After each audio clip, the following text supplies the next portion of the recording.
Welcome everybody to our tutorial about question number 1 for our daily review. A reminder for you that this does not go over any specific problem that you're going to encounter. However, this walks you through the steps for how you would solve any problem that you're going to encounter for problem number 1 in our daily review. One of the things that's important for us to remember is that each question on our daily review always works with the same type of question. In this case, we are going to be working with decimals anytime we work on question number 1. And there are going to be 4 different types of problems that you can work on: addition, subtraction, multiplication, and division. And we're going to learn and work on how to do all of those things with decimals. Now, you're welcome to check the description, and you'll see some timestamps in the description that will move you ahead to different parts. So if you only need help with how to do division, you can skip ahead and look at how to do that division problem.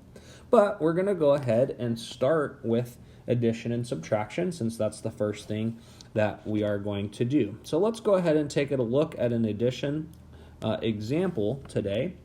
3 7/75 plus 4 9/10. We could also say that as 3.75 plus 4.9.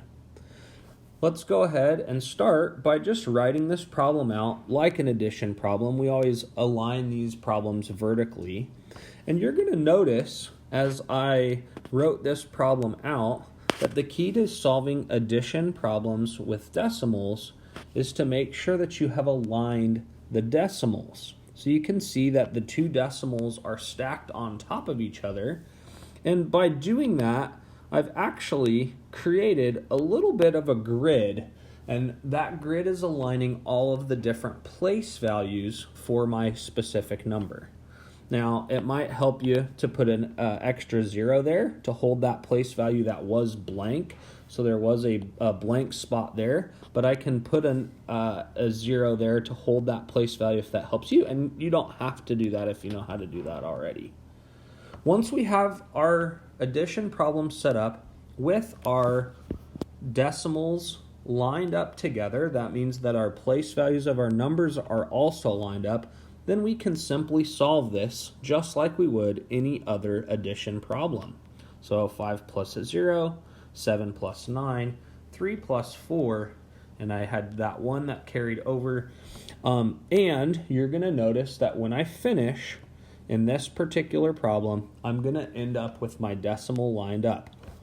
That little grid that is there also helps me make sure that I'm keeping track of where those decimals and place values for my numbers in my answer go as well. You certainly don't have to write that out, but I'm simply doing that to show what's happening. The key is that our decimal is lined up when we're adding numbers. Now, the same is going to be true for subtraction, so let's go ahead and take a look at a subtraction problem. And we can go ahead and set that subtraction problem up. But again, remember the key is to line up the decimal. So 16.436 goes on top. And no matter what the number that's going to go on the bottom is, I'm going to pay special attention to that decimal because that determines where things go. So once I know where that decimal goes, I can put that there. And we already talked about you can do some place values, zeros to hold those place values that are there. And again, once you've done that, you can simply subtract like you normally would. And again, notice that in the end, our decimals are all lined up together. So that gives you an example of how to both add and subtract when we're working with decimals. Our next example is going to deal with multiplication and how we multiply with decimal numbers. Let's go ahead and take a look at a multiplication example. Here we have 32 hundredths times 6 and 125 thousandths, or 0.32 times 6.125. Now, one of the things that's actually can sometimes be a little bit tricky about decimal multiplication is determining where the decimal goes in the answer to this problem. So we're going to go ahead and look at a tool that might help you. And what that's going to tell you is that you can actually set this problem up as if there were no decimals, just like a normal multiplication problem. So I'm going to do that in just a moment here. But as we get ourselves ready to do that, I'm going to give you just a quick reminder that the number with the most amount of digits should be the number that goes on the top. Okay, so I'm going to notice, and I'm going to go ahead and start writing this out, that my second number actually had the most amount of digits. So I'm going to put that on the top, and my first number actually had the least amount of digits. Now, we're used to the biggest number being on the top and the smallest number being on the bottom when we multiply. The reason that I'm using the phrase digits is because it's not always true that the number with the most digits is also the largest number. However, when I set it up, in this case, you're going to notice I didn't include any decimals because we said we can multiply as if this were just a normal multiplication problem. So I'm going to go ahead and pretend for a minute that there are no decimals. And if I pretend that there are no decimals, right, then yes, the biggest number is on the top and the smallest number is on the bottom. That's not necessarily always going to be true once we include those decimals back in there. Once I've set it up like a normal multiplication problem, I'm going to go ahead and multiply it just like I normally would. Now, I'm going to go ahead and walk through those steps, and you can follow along with me, but I'm going to encourage you, if you struggle with multiplying multi-digit numbers together, you may want to go and find another video about how to do that multiplication. But here I've done that multiplication. But again, we've treated this as if there were no decimals. So we have this really big answer, 196,000, but that doesn't seem to make sense when we're working with really small numbers, 0.32 and 6.125. So what we actually have to do, once we've done this multiplication problem as if there were no decimals, we're going to go back and we're going to put our decimals back into the original problem. So I'm going to go ahead and do that there. I put my decimals where they belong. Now, one of the things that's important for us here is that our decimals don't necessarily have to be aligned like they were in addition or subtraction problems. And here they're actually not aligned. What's important is that our place values stay aligned there, and you can see that in that original problem, before we put those decimals in, our place values of our 1s and our 10s were aligned.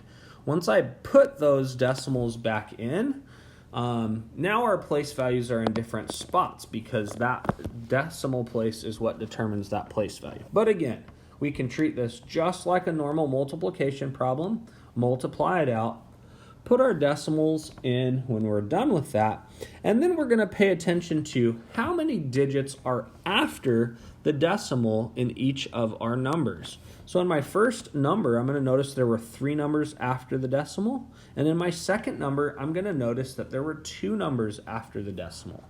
What that tells me is that in my final answer, there should be 5 total digits that are after the decimal. And if I work that out, that should look something like this. And I can count and see that there are indeed 5 numbers after the decimal. So I know that my answer for this problem is 1.96000, which obviously could also have been simplified as well to give me just 1.96, and I can get rid of those extra zeros at the end. Next, it's time for us to go ahead and look at how to do division. So again, I'm going to give us a division example. Here we have 3 7/8 divided by 6/10, or 3.78 divided by 0.6. Now, I've written this problem out, including on the right-hand side all of the steps in terms of how to do long division. Now, again, just like in multiplication, if you're not quite sure how to do long division, I would encourage you to do some research on what the steps for long division are, and you can walk through those steps for long division, but they are right here on the side. So we're going to go ahead and walk through this step. Now, this is kind of a mix between what we did with addition and subtraction as well as multiplication. In addition and subtraction, we lined up our decimals. In multiplication, we kind of pretended like there weren't decimals and then counted our decimals at the end. This is going to be kind of a mix of the two of those things. As I walk through my steps that are over here on the right, I'm going to pretend that there are no decimals. So I'm going to kind of treat this like a different division problem. However, paying attention to where those decimals line up is going to be important for the end of this problem. So you'll see that here in just a minute.